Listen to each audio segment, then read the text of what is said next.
All right. Before I give the microphone to our chair, Diana Gork, whose talk you heard during the first panel, let me thank our two last panelists for today, and each for their own reason. Ksenia for coming all the way from Canada, and Tom for being available on such a short notice because of a change of the program.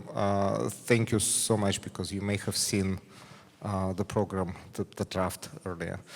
Hello everyone, welcome to our final panel for the day, Banned Books in Library and Archives. We have two presenters today. Each presenter will have about 15 minutes, and then we'll have about half an hour for questions. So let's begin with our first speaker, Ksenia Kiebuzinski. Yes. She's a librarian at the University of Toronto. She holds a Ph.D. in literary studies from Brandeis University and master's degrees in information sciences and French and women's studies. Kiebuzinski has worked in academic libraries, archives, and museums for over 30 years. Her research interests include 19th-century French cultural history, Slavic studies, and the history of the book, particularly the social, economic, and cultural history of authorship, editing, and printing, as well as libraries, literary criticism, and reader response. She's published articles in Austrian History Yearbook, Harvard Ukrainian Studies, Slavic and East European Information Resources, and Canadian Slavonic Papers. And her presentation today is titled Defiance in the Library Stacks, Collecting and Promoting Intellectually Brave Books. Defiance in the library stacks is probably less about the books than about myself and my positioning in my work that I do.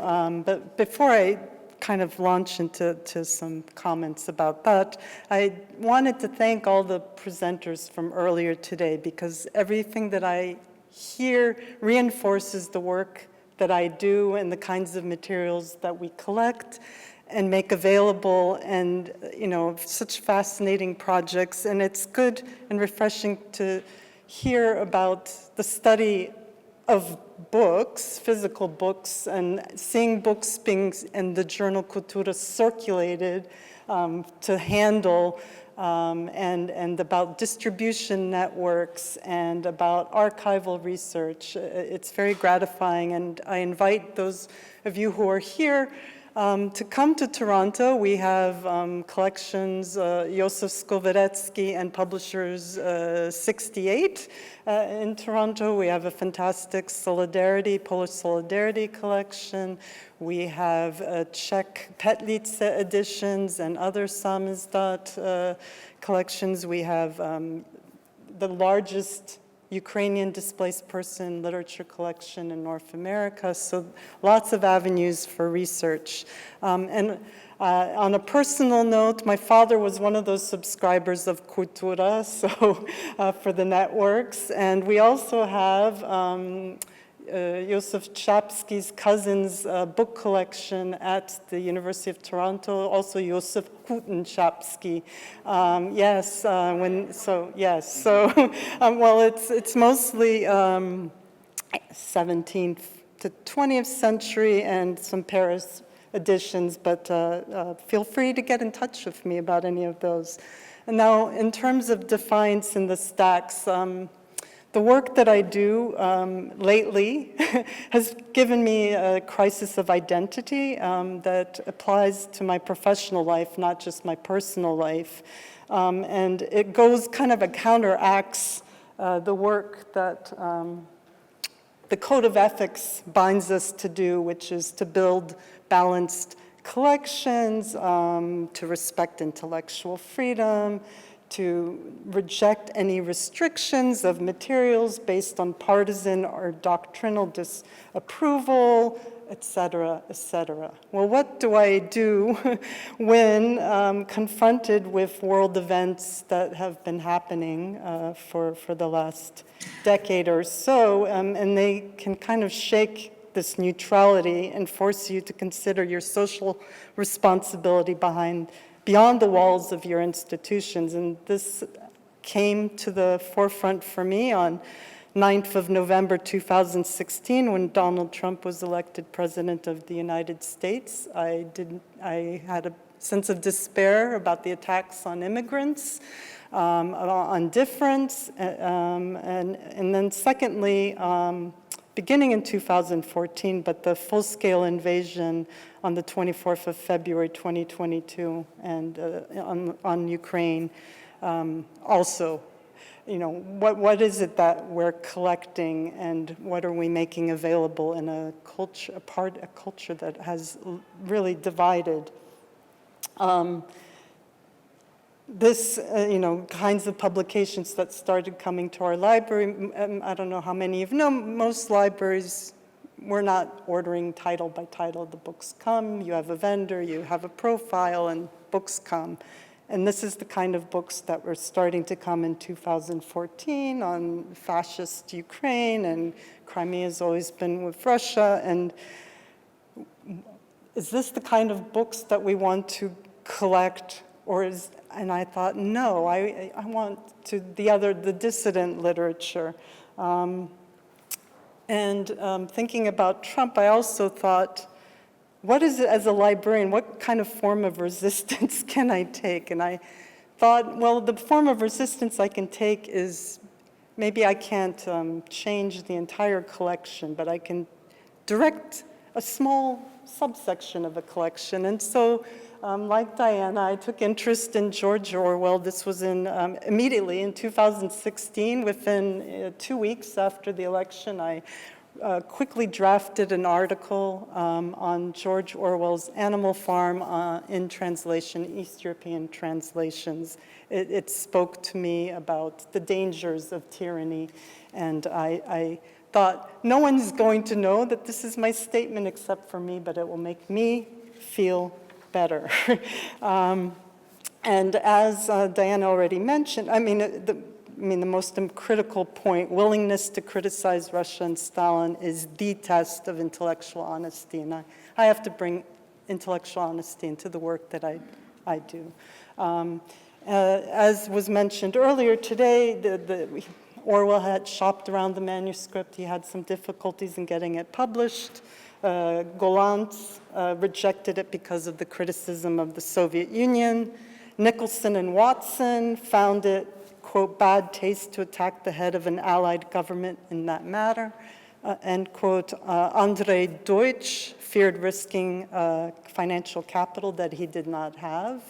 And T.S. Eliot, who was director of Faber at that time, praised Orwell's style, compared it to Jonathan Swift, but rejected it because we have no conviction that this is the right point of view from which to criticize the political situation at the present time.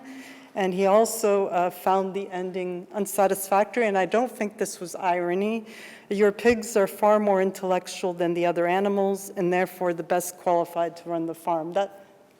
I think that statement really gave me the spirit to march on, and he clearly said that we need more public-spirited pigs. And then it was finally published in 1945. Criticism was mixed. There were Graham Greene and Edmund Wilson praised it, but others were fearful to write anything positive, to not wanting to attack Soviet communism. What's interesting is the first printing was only 4,500 copies. So when we think about the translations that proliferated, we have to think that those copies somehow circulated outside of England or the Western European countries. So that's a small print run, and they were already busy starting to translate. The second impression came only in November of 45. Again, not very big, 10,000 copies. And in 1946, 6,000 copies. So something to keep in mind. And I think everything that I say is going to raise more questions than answers. The American edition was much larger, and then there was a small Canadian edition. Go Canada. The legacy, at the time of the 50th anniversary of the publication of Animal Farm, the book had sold more than 20 million copies and had been published in 6 languages, been the subject of operas, comic books, video game applications, radio, stage, theater, you name it. And here's an image from, by Ralph Steadman on the anniversary publication. We've already heard about the attitudes. I thought these two images worked well together. You know, satire of the Russian Revolution, exposure of the Soviet myth, criticism in general of any kinds of revolutions that only bring a change of master and don't change society. Also, huge criticism of Western society and their complacency, and I think that message is often missed. And also an opportunity to reach out to refugees and displaced persons to see if you could break down the wall. And these are people who are being repatriated, running away from being forcibly sent back. You know, the pig disguise over Yaroshevsky and Trump and Putin on the cover of Time. So there were a number of translations in his lifetime. He encouraged, as we heard earlier, for translators to publish without no fees. I mean, really a generous spirit, no royalties, none of these like lawsuits that we see today. And I thank Diana also very much for getting the chronology right, that the Polish edition came before the Ukrainian edition. I know Ukrainians are very patriotic about kolhosp Tvarin, which means the collective farm of animals. It was the first translation of Animal Farm into any language. Well, it wasn't. It was the first book to carry original preface by George Orwell that was written by invitation by Igor Shevchenko and then translated back later into English. So that is a very important feature. I think it's really important to get the chronology right. Yasha has inviting me to speak. I feel I need to push the research further, knowing which one came first and from what languages they translated. So, you know, the Czech one came out in 1946. Did they come out in parallel, the Polish and the Czech? I don't know. The Czech edition has been very hard to research, so Piotr, I hope, if you know anything, let me know. I also have ignored the translations into German, Norwegian, Portuguese, Swedish, but as you can see, Icelandic, Japanese, Telugu, Estonian, Dutch, and all in his lifetime, and that it didn't stop there. Here are the examples, and I did not know that these cards would be available. And I think I may have even supplied this one from our University of Toronto. So when I decided to write the article, we already had the Polish edition and the Ukrainian edition. And then I reached out to vendors and I said, this is my project. I want George Orwell in translations, go and find me.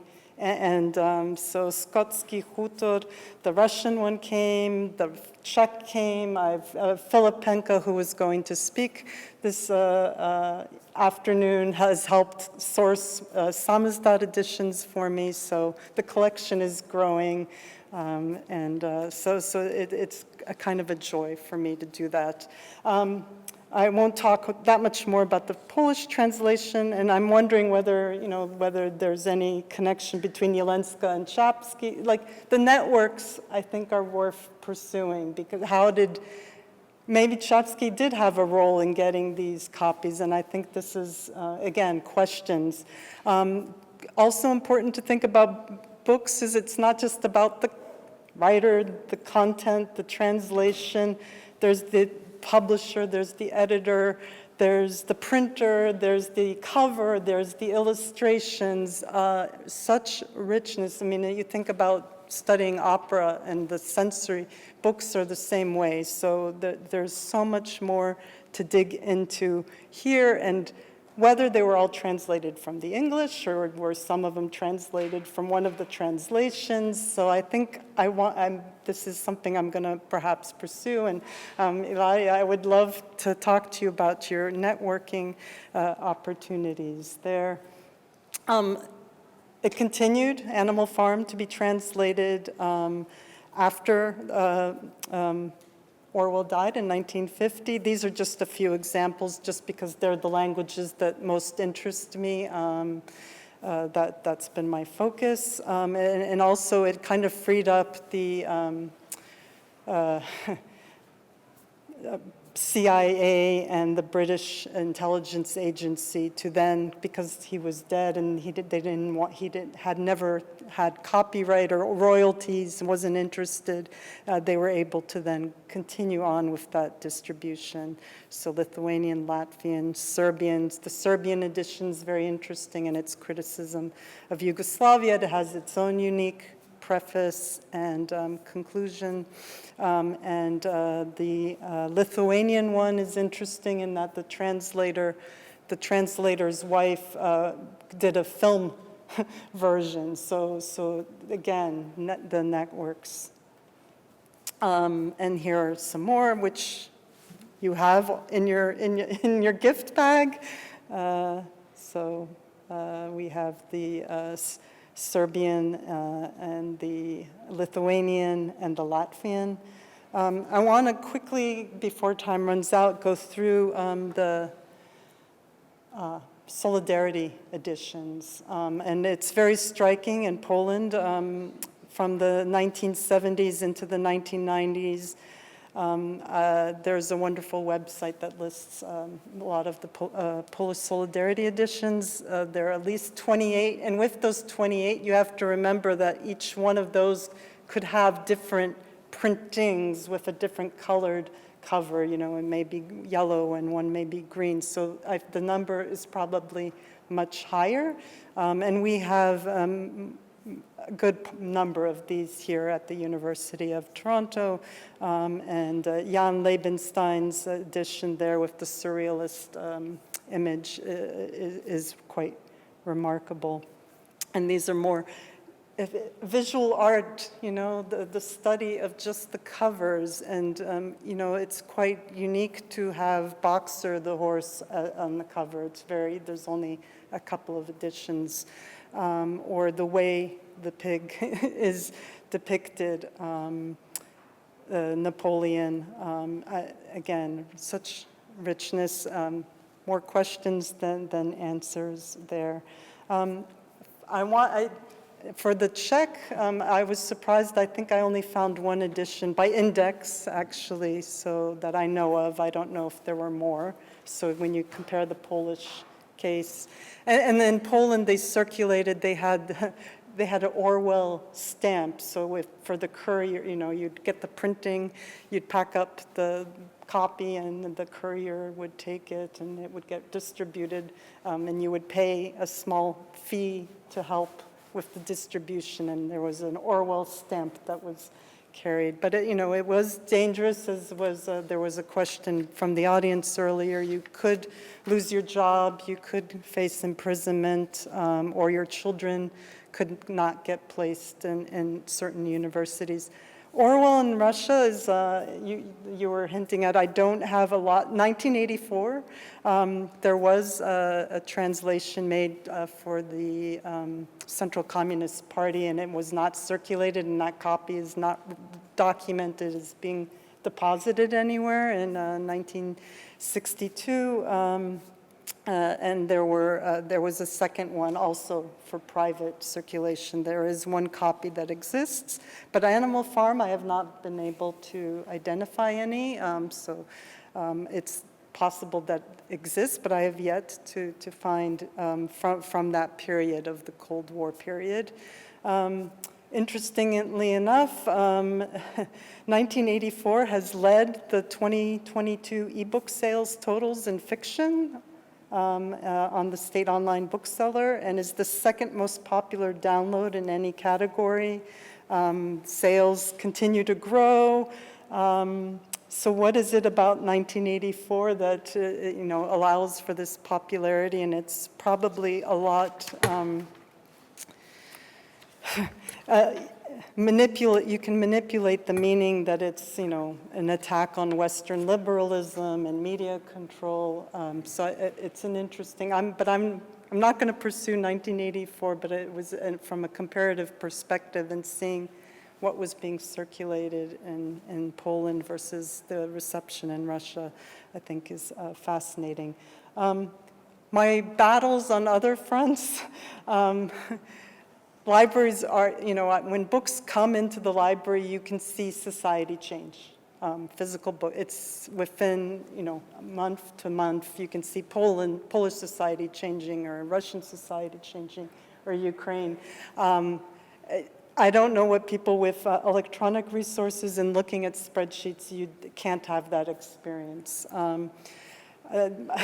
I thought it would be fun to play with maps here. When Putin had his speech that Ukraine doesn't exist, it's a false country, and he pulled out the map of 17th century Europe, that Ukraine is not on that map. In fact, there was. I actually went and wrote a piece for an online platform, and lo and behold, I'm being interviewed on radio in Australia, CBC radio, and Bogdan Horbal, New York Public's interviewing me. I did a whole kind of run-through of history using books. So I started with Beauplan, and I looked at Voltaire. Yeah, this is it. I ended up with a displaced person's children's story that resonated with the listeners. Ohrim Sudomora, and that's been my new project, is kind of looking at this particular artist and children's illustrations and depicting criticism of Russian imperialism in Ukraine by changing, for example, the story of 7 goats, that instead of a wolf devouring them, it's a bear that gets trapped and put down, or this incredible postcard series of Nazi Germany and Stalin threshing the nations of Europe. So that's my newer project, and thank you so much for your attention.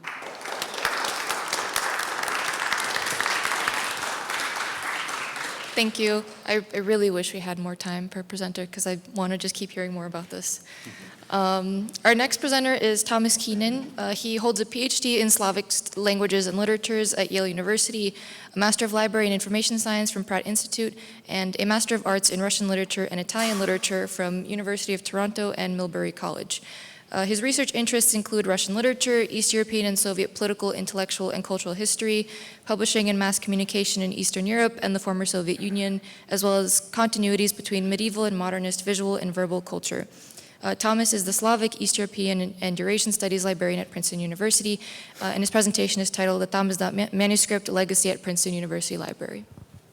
Thank you very much. So as everybody by now is aware, you were supposed to be seeing a presentation by Philip Penka on censorship and the print culture of Russian displaced Persians. Sounds great. But he was unable to make it, so last week Yasha asked if I would come and talk to you a little bit about Princeton University library collections related to the theme of the conference, so banned books in the Cold War and the post-Cold War era. So basically, I'm turning this slot into something of an advertising spot for Princeton's efforts to preserve and describe and make available the manuscript legacy of Tamizdat. So hopefully by this point in the day, you're ready for something that's light on analysis and just sort of straight up informational. Last weekend, there was a conference at Princeton called Akhmatova's Orphans that essentially was occasioned by our recent acquisition of the Anatoly Naiman papers. This is a collection, an archival collection of around 11.5 linear feet of papers produced by, or otherwise belonging to, Anatoly Naiman, who, for anyone who maybe doesn't know, was one of the quartet of young 1960s poets that Akhmatova called her Volshebny Khor, or her magic choir. The other three being Dmitry Bobyshev, Joseph Brodsky, and Yevgeny Rein. And Naiman actually also served as Akhmatova's private secretary in the latter years of her life. So these papers include manuscript and typescript material relating to a number of figures whose works were banned or deemed unpublishable in the Soviet Union, at least in some part of the Cold War years, and figures whose works were published abroad by the Tamizdat presses. So aside from correspondence from Akhmatova herself, as well as autograph and typescript drafts of some of her literary works, there is also correspondence from Brodsky, and from Sergei Dovlatov, and there's at least a letter or two from Aksionov as well. So many people in this audience will probably know that Akhmatova served as something of a conduit between those poets of her magic choir in the 60s, whose own literary careers were variously vexed by Soviet censorship in the Cold War age. She functioned as something of a sort of conduit between them and the seemingly distant past of pre-World War II repressed writers who had been completely disappeared from the tightly controlled sphere of published literature in the second half of the Soviet era, so the post-Stalin Soviet era. And other Princeton collections that I'm going to tell you about relate to the literature of that earlier period of, as we know, savage censorial brutality between the end of the 20s and Soviet involvement in World War II. So these are manuscript collections that document the production of that pre-World War II literature and then the subsequent history of its publication abroad and to some extent, to a limited extent, in Russia itself. So for example, Princeton, since the mid-1970s, has been home to the Osip Mandelstam papers. This is a collection of about 2.5 linear feet that I believe represents somewhere around half of Mandelstam's manuscript legacy. So basically, we're looking at everything that was left in the possession of Nadezhda Yakovlevna as of the early 1970s. Again, as many people in this audience will likely know, in 1951, manuscripts and other materials that had been seized by the secret services from repressed writers, so by the NKVD and the MVD, they were transferred to the Central State Literary Archive, which is a precursor to the Russian Central Archive of Literature and Art, also known as Ergali. So basically the part of Mandelstam's documentary legacy that was seized by the secret services is housed at Ergali. There is an online finding aid for that collection. So you can see the inventory of the collection, you can see what's in it. Unfortunately, you cannot access actual digitized versions of the documents there. So the part of Mandelstam's legacy that is at Princeton in our collection, basically we're looking at manuscripts, so letters, drafts of works, also typescript letters and typescript drafts, correspondence from other people. So there's letters, for example, again from Akhmatova, both to Osip Emilievich and also to Nadezhda Yakovlevna. And there are Nadezhda Yakovlevna's transcripts of Mandelstam's unpublished works, I believe many of which she did from memory. And much of this material was organized and labeled when it was in the possession of historian and writer Nikolai Ivanovich Kharchev for several years before it was returned to Nadezhda Yakovlevna. So a bit of history of how this collection came to us. The papers were initially transferred out of the Soviet Union to Paris, where they were in the custody of Slavist Nikita Struve for some years before they were finally transferred to Princeton comparative literature professor Clarence Brown, per the wishes of Nadezhda Yakovlevna. So Brown was one of the first Mandelstam experts, Western Mandelstam experts, and he had developed a close relationship with Nadezhda Yakovlevna on his frequent visits to the Soviet Union in the 1960s.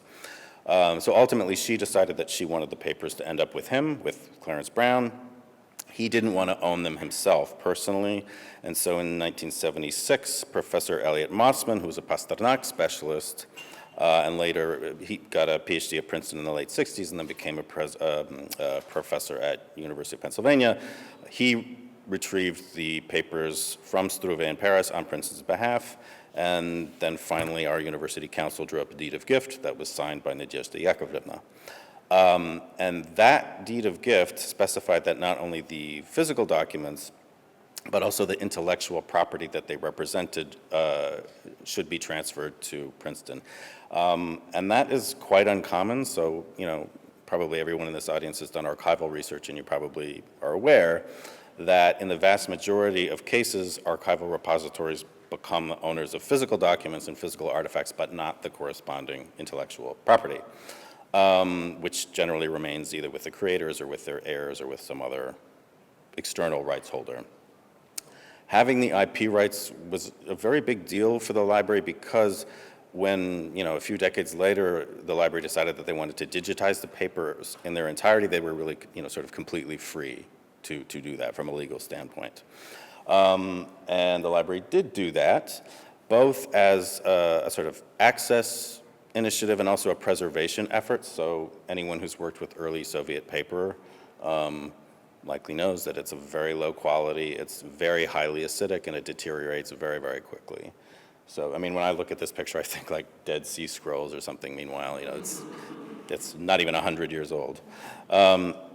So essentially, we hope that, the majority of researchers who want to work with this material will work with the digital surrogates and, not subject the physical papers to unnecessary wear and tear, unless it's necessary for the research. And certainly the digital surrogates have at least one major advantage over the physical article, which is that they can be, instantly and almost endlessly magnified, which helps when you're trying to decipher the difficult handwriting, which I myself would say that Mandelstam's handwriting is quite difficult. Along with the manuscript legacy of the composition of Mandelstam's verse and prose works, and also of the custodianship of his oeuvre in the parts of Nadezhda Yakovlevna and Nikolai Hardjev, our collections document the mid-Cold War era publication of both Osip and Nadezhda Mandelstam's works. So in 2017, we acquired a small collection of papers from Clarence Brown's widow, Jacqueline. Clarence died in 2015. And these are generally things either directly related to the time that Clarence Brown spent in the Soviet Union in the 1960s, visiting with Nadezhda Yakovlevna and Akhmatova and people like that, or they're things related to the processing and the preservation of the Osip Mandelstam papers at Princeton, or things related to his long ongoing relationship with Nadezhda Yakovlevna, including his serving as an intermediary between her and prospective publishers of her memoirs, which were ultimately published in 1970 in Russian by the Chekhov Publishing House in New York, and then in English also in 1970 by Atheneum, also based in New York. Our collections also document the Osip Mandelstam's emergence into the publishing sphere in the West, in Tamizdat editions, as well as his reemergence into the sphere of published literature in Russia in the latter half of the Cold War era, both in underground Samizdat editions, but also in officially sanctioned editions put out by the Soviet publisher Sovietsky Pisatelь. So he was actually published in the Soviet Union in the early 70s.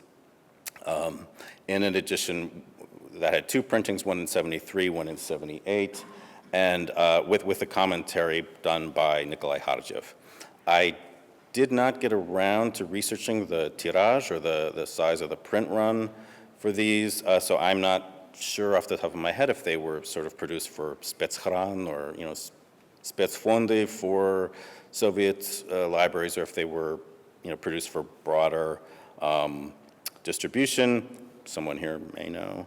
I know that Alexander Twardovsky, the former editor-in-chief of the Novy Mir, was involved in getting these published for the sort of new revival of the Biblioteka Poeta series. The 73 edition shows around 100 holdings outside of Russia, many fewer for the 78 edition. We have both. We have one copy of 73 and 2 copies of 78, and one of our copies of 78 has this autograph inscription by Nadezhda Yakovlevna, in which she expresses great displeasure with Kharkiv and by extension with this edition. So they had a big falling out. It's something to do with Tamizdat edition coming out first, and I'm not sure. There's also evidence in the Clarence Brown papers of basically, sadly, a badly traumatized Nadezhda Yakovlevna, who near the end of her life is really struggling to figure out who she can trust, and often sort of lashes out at seemingly good faith actors who are trying to help. As I mentioned, our collections also preserve artifacts of the Samizdat publication and distribution of Mandelstam's works in the Soviet Union in the 1960s and 70s. We also have this, this Samizdat edition of Akhmatova's Reminiscences of Mandelstam.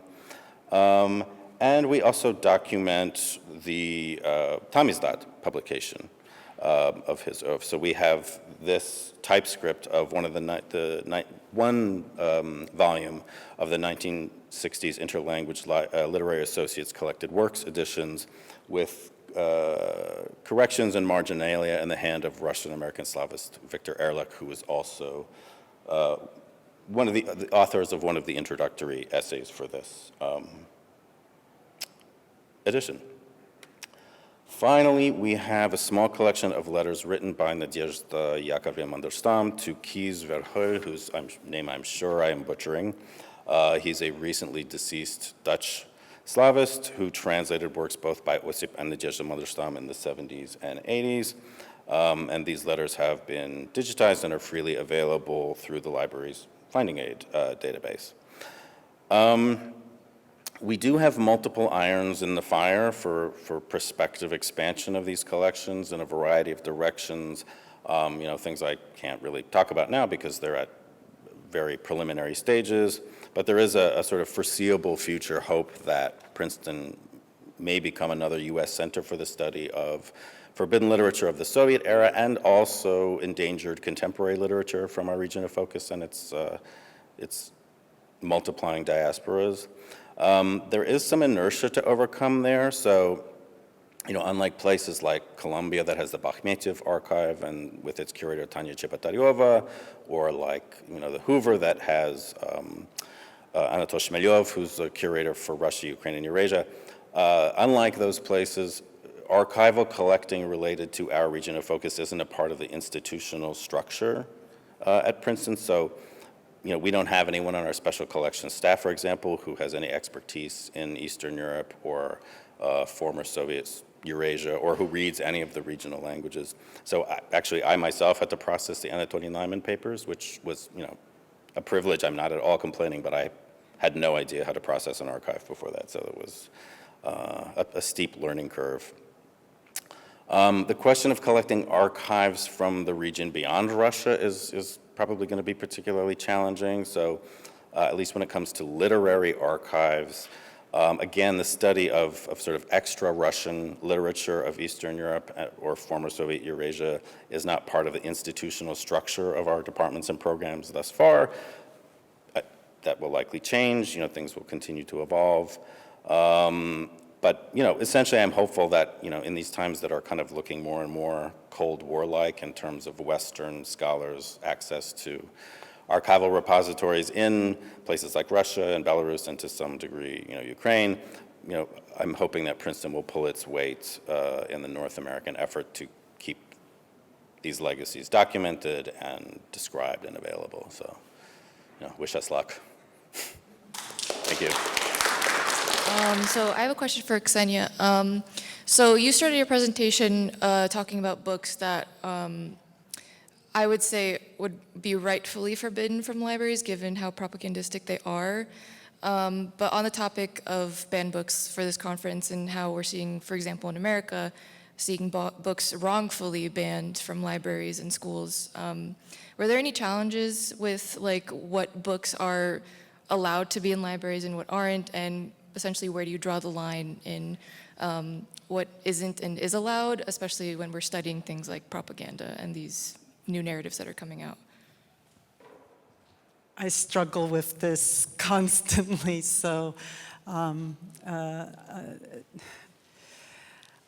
I think we're in very different times. I think, there's often comparisons done to all the Soviet ideological literature that's in our libraries. And we collected it, we have it. How would it be any different now? But I think there's also, to a great extent, publications that are not ideologically motivated. They're not even misinformation, but disinformation, and to what extent do we want to buy? But it's challenging because I don't want to be in the field of censoring things. I think I have it a little easier in that I work at a state institution, so we have a limited budget, and I can think about that I'm a public servant, and so either we spend that money documenting hate literature and academic literature and everything in between, or we try to get the most scholarly literature and the dissenting voices. But money is limited. Thomas and I are members of a consortium of library collections on the East Coast. There's, I think, 12 or 13 members, and so there is some division of responsibility for this kind of collecting mass market material. So not one library is getting it all, where it's divided up by publisher. We were recently had a meeting, and there's a commitment on documenting this information, but some institutions have deeper pockets, and I can't help but think that a lot of this will, if you don't buy it, it will enter the library because someone will have a niche collection of this, that they bought this stuff and will donate it. I know, is it Michigan State University or East Michigan that documents extremist movements? So I think if there is a mandate by an academic institution to do that, then I think that, but do we all need to do it? I know Chitomo is a platform, a media platform created by Ukrainian refugees who are in Canada, and they did a website of the kind of 50 most egregious examples of disinformation, and I searched those 50 titles against our consortium library, and there were, in many instances, 7 of us held the same book. Do we really need 7 copies? So my thinking is no. I mean, interlibrary loan works well, so I think a division of responsibility, but it does take bravery to say no, we won't collect this, but it goes against the ethical standards that I have professionally been doing for what you said over 30 years. Well, only to say that, yes, I mean, we do collect, that stuff is being collected, but it's not a special collections category, but it's kind of drifting in that direction because it does need to be documented, it does need to be preserved, but, I don't see 100 scholars needing one of these books at the same time. So we, within that consortium that Ksenia mentioned, basically have divvied that material up, and by publisher or by other parameters. And we're not in the position that she's in, as she just said. So if we had to choose between either collecting that material or collecting dissident voices, we would probably also go for the dissident voices. But fortunately, cooperatively, we can sort of cover, if not everything, multiple perspectives. Thank you. That's really, I didn't think of it that way, so that was really interesting. I guess we can open it up to the audience. Thank you very much to both for sharing this very, very important, interesting information. I have curiosity to Ksenia, because I was wondering if Professor Gordon Skilling had some role in implement the collection of Samizdat and Tamizdat that you have at University of Toronto, talking about the agency of individuals. Both H. Gordon Skilling and Josef Shkovaretzky, both. I think actually more so Shkovaretzky in a lot of the the Czechoslovak group of musicians, their publications, and his love of jazz. So that definitely, and in the Petlice literature. But yeah, H. Gordon Skilling, we do have his archives, like his activities at the university. For those of you who don't know, H. Gordon Skilling was from the UK, and he was a professor at Dartmouth for a short while before he was recruited to come to the University of Toronto to establish the Center for East European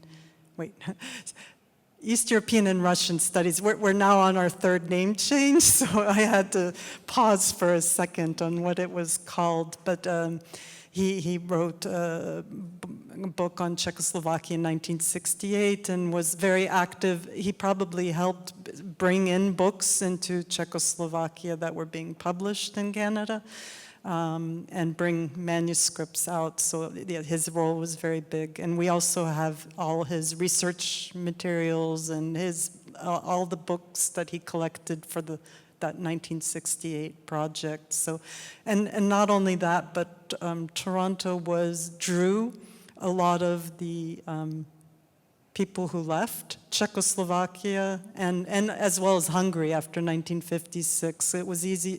Canada was a better place to come. So we continue to get donations. And I just got a nice book fund, $30,000 to go buy Czech independent publishers to supplement what we have. And Filipenka helped me out with that. So yeah, it's a very good place to study Czechoslovakia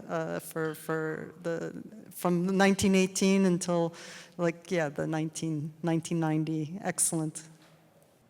I want to ask something that I've been thinking about studying the Soviet period and circulation of books published, yes, above all here and then smuggled back into the Soviet, behind the curtain, but also, of course, editions from the former Soviet Union, Poland, Czech Republic, reaching Western libraries here.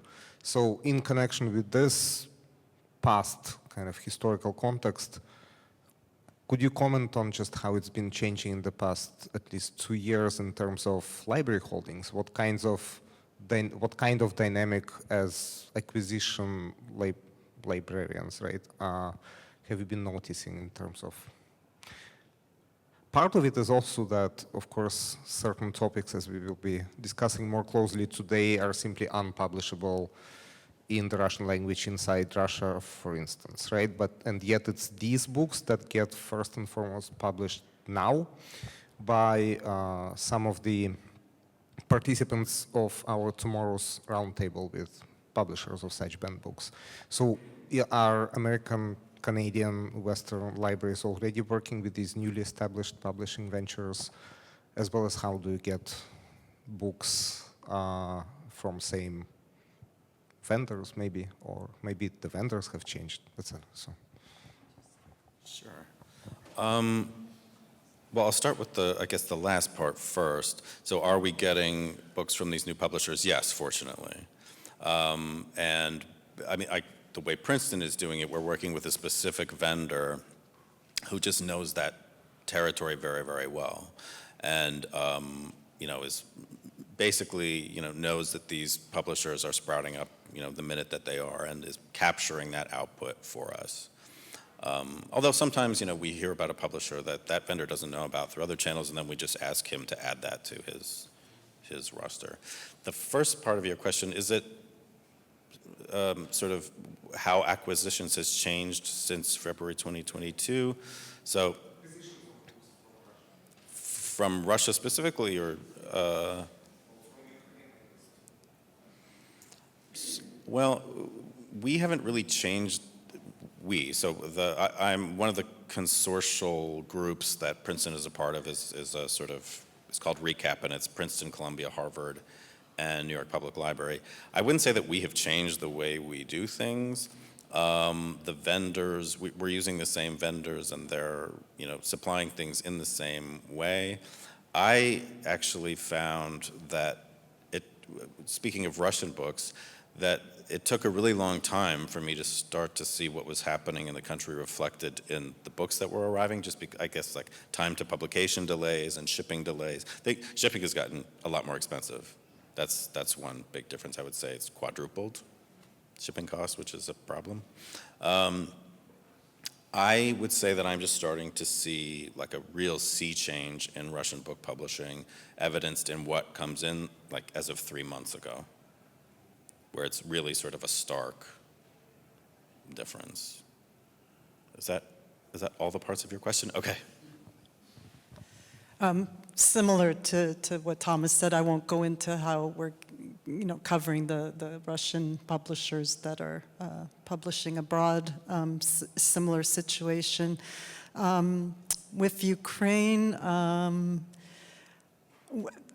University of Toronto doesn't have a lot of discretionary funds, but the ones that I do, I tried to buy books that we missed over the last decade that are in warehouses that are in danger of being destroyed, and using discretionary funds, thinking that buying old book stock will keep these publishers going. So that was my effort, was to go through stock lists and get some money into their hands.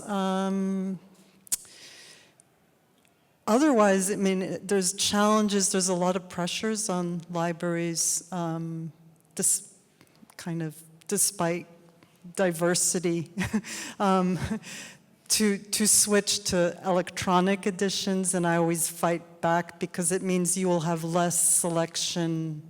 Once you commit your budget to, these 20 publishers, you cannot turn that off, which means you're not buying books from other publishers.